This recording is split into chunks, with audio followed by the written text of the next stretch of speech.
Hi, Sean McGee here, the Stop Smoking expert, and today we want to just revisit part 3 of our mini-series where we examine smoking and the role of the subconscious mind.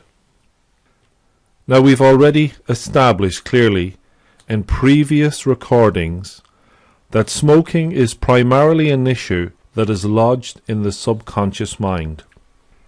So what does that mean for those people who want to stop smoking? Well, in some ways, it sets up an interesting dilemma. On the one hand, the smoker makes a conscious, rational, logical decision to stop smoking. And as we already know, the weight of evidence, the overwhelming logic, would tell us that this is the right thing to do. So we've got a conscious, logical, analytical decision on one side against a subconscious habit. So what does that mean? Well, it seems to set up a bit of a battle. Conscious decision to stop smoking versus a subconscious habit. So let's look at that in a little more depth and try to understand what this means to the individual who's trying to quit. Well, this is how the protagonists line up. In the red corner, we've got the conscious mind. And in its armory, it's got analysis, logic, reason, judgment, short-term memory, and willpower. So there we are. Take a little note of willpower. It is the conscious application of a desire to do something or stop doing something. Now, we have to say at this point, willpower is notoriously short-lived. And I believe that's because of the very finite capacity or narrow focus that we have in our conscious minds. It's difficult to maintain willpower because there are so many other things vying for conscious attention and space. So okay, in the blue corner, facing against that conscious logical argument to be a non-smoker, which appears to be overwhelming, we've got feelings, emotion, long-term memory, the power of our imagination. It's where we keep our skills, and there it is, in red, in bold, that subconscious habit, which is bolstered by beliefs, values. And that's a very subjective, very individual thing. So let's look a little closer. Okay, the conscious mind should have an overwhelming argument to make about stopping smoking. Then one would ask, why should it be so difficult? We know that smoking damages health. It kills in excess of 4 million people across the globe every single year. It creates incredible damage with cancer, stroke, heart disease, emphysema, and a whole raft of other critical and chronic illnesses. At the very least, it destroys your cardiovascular fitness. In most countries today, it's a considerably costly habit. Money that could be otherwise invested or spent in positive ways. Holidays, new cars, clothes, savings, anything at all. And listen, every non-smoker knows that the stench that comes from a smoker is unbelievable. That stale tobacco smell that comes from hair, clothing, skin, breath in particular. It seems to be everywhere the smoker is.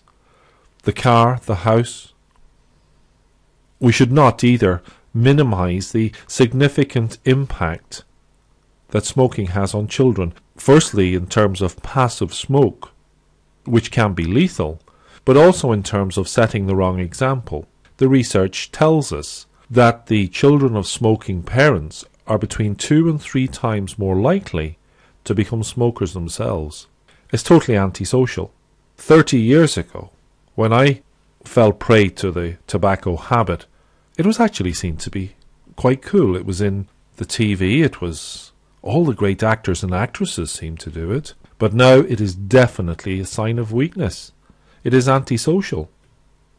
And for the ladies, it creates untold damage to the skin. Long-term smokers tend to have that leathery look, and that is the effect of the poisons and toxins within the cigarette upon the collagen in the skin, which should give skin its natural elasticity and suppleness. Okay, so on the other side, this habit is all about a subconscious desire, a belief somehow that it was cool, that it was grown up, that it was, as I said, sophisticated, that it gives us some kind of credibility with our peers who smoke. It continues because of those false beliefs that somehow a cigarette gives relaxation, that it's a friend, some friend. You know, what friend would rob your money and give you cancer? Here's the answer. The greatest mind of the 20th century, perhaps, Einstein. It was he who said that when there is a conflict between the conscious and the unconscious mind, the subconscious always wins. Always wins, even in the face of irrefutable logic and common sense. So I hear you say, where to from here? What do I do? What is the answer? If willpower, if logic, if analysis, if common sense can't reach this habit, how do we become non-smokers? The solution is hypnosis. Why do I say that? You probably think that, well, he's bound to say that. He's a hypnotherapist. It's the way he makes his living. But the reality is, hypnosis is effective because it deals with the problem where it resides, in the subconscious mind. Remember, hypnosis is nothing more than any time that our conscious mind slides to the side, takes a few moments off, and our subconscious comes into our awareness, or at least becomes available. So there we have it. Now that's all we're going to do today. But in further recordings, we're going to look at why hypnosis is so effective. We're going to talk about the reality of hypnosis and what it can and what it cannot do. So that's all for now. If you're currently looking at this recording and you're seriously considering giving up smoking, nipple onto my website. It's on the page in front of you.